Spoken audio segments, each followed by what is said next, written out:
এখন যিনি আছে আমাদের শিক্ষামন্ত্রী, ওনাকে নিয়ে অনেক হাসি ঠাট্টা করতেছে। এটা কাইন্ড অফ অনেক ইনঅ্যাপ্রোপ্রিয়েট, এটা আসলে করাটা উচিত না। কারণ at the end of the day সে আমাদের ভালো করার চেষ্টা করতেছে। বাংলাদেশের যে স্টুডেন্ট, আগে যেমন বলবো, আগে কিন্তু পড়াশোনার মান অত একটা ভালো ছিল না। মাঝখানে জুলাই আন্দোলন হইলো, অনেক ঝামেলা গেছে।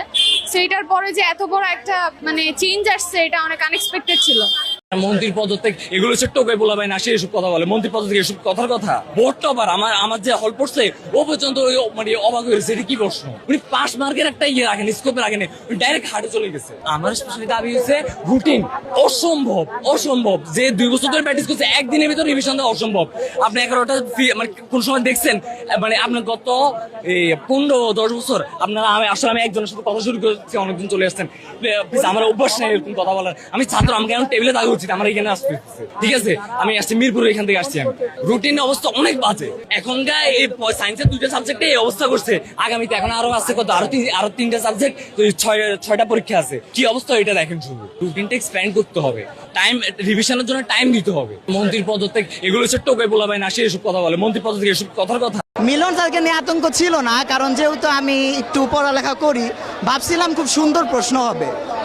সুন্দর বলতে ট্রিকি কোশ্চেন হয়েছে। আমরা মিলন স্যারকে যেটা ভাবছি, উনি আমাদের একটা ভয় আতঙ্কের সৃষ্টি করবে, উনি করছেন। অ্যান্ড এখন আমরা বুঝতে পারলাম যে আমাদের আগামী এক্সামগুলো অনেক ভালোভাবে প্রস্তুতি নিতে হবে। বোর্ড আমাদের খুব ভালোভাবে মারা দিছে। কোয়েশ্চেন স্ট্যান্ডার্ড, সত্যি কথা কোয়েশ্চেন যিনি বলছিল স্ট্যান্ডার্ড।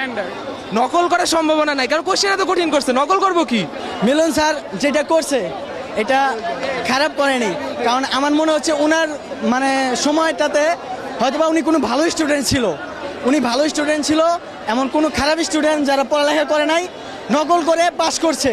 যার কারণে তার মনে একটা আক্ষেপ ছিল যে আমি ভালো স্টুডেন্ট, আমি ভালো লেখাপড়া করে আমি ভালো রেজাল্ট করতে পারলাম না, অথচ একটা স্টুডেন্ট মানে নকল করে আমার থেকে বেশি পয়েন্ট পেলো। এই জন্য হয়তো বা মিলন স্যার মানে এখন আমাদের জামানা মানে এই নিয়মটা করছে যে যারা লেখাপড়া করবে মূলত তারাই ভালো রেজাল্ট করতে পারবে, যারা নকল করবে তারা ভালো রেজাল্ট করতে পারবে না। পরীক্ষা ভালো হয়েছে আলহামদুলিল্লাহ, কোয়েশ্চেন অনেক ভালো আসছে, মানে সব কমনই, কোনো আনকমন কিছু নাই। মিলন স্যারের একটু তো আতঙ্ক ছিলই, কিন্তু তারপরও লেখাটা সুন্দরই হয়েছে, কিন্তু সময় পাইনি অত বেশি একটা।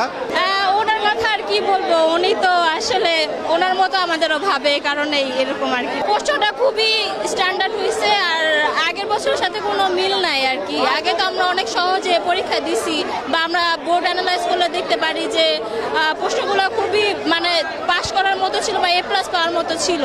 জানি না সামনে পরীক্ষাগুলো হয়তো বা ইংলিশটা অনেক হার্ড করবে, তো ভালো মতো প্রস্তুতি নিতেছে আর কি। পরীক্ষা আর কি যারা পড়ছে তাদেরও আসলে মাথায় ঢুকতেছে না কি এসছে, মানে এমসিকিউগুলো অনেক ক্রিটিক্যাল করছে, কোয়েশ্চেনটা একটু ট্রিকি ছিল। বাট আমরা যেটা ভাবছি ওনার আমলে যা হওয়ার কথা ছিল তাই হয়েছে। বাট যারা পড়ছে আর আলটিমেটলি ভালো হবে, এক্সাম ভালো হবে।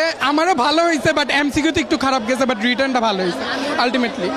আমি সব পড়ে আসছি, কিন্তু এমসিকিউ এত লেভেলের হার্ড, সিকিউগুলার নাম্বার এত ঘুরায় দিছে।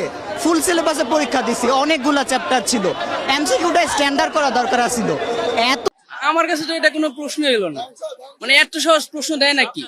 এটা তো আমি পরীক্ষা শেষে যে একটা স্পিড দিলাম, মানে 100 কিলোমিটার/আওয়ার, এক স্পিডে একবারে 10 মিনিটে 7টা দিয়ে দিছি, মানে একটা দিয়ে দিছি আর কি 7টায়। ঠিক আছে, শিক্ষামন্ত্রীকে বলতে চাই লাভ নেই, যেরকম পরীক্ষা দিব নিজে যেরকম পড়ে আসবে সেরকমই পরীক্ষা দিব। শিক্ষামন্ত্রীর উপর ডিপেন্ড করলে আর কি হবে। কারণ মোটামুটি বলতে গেলে সোজা ছিল আমার জন্য, যেহেতু দেখা দেখি করা লাগে না, এর জন্য সোজাই ছিল আমার জন্য। বাকিদের কথা আমি ঠিক বলতে পারতেছি।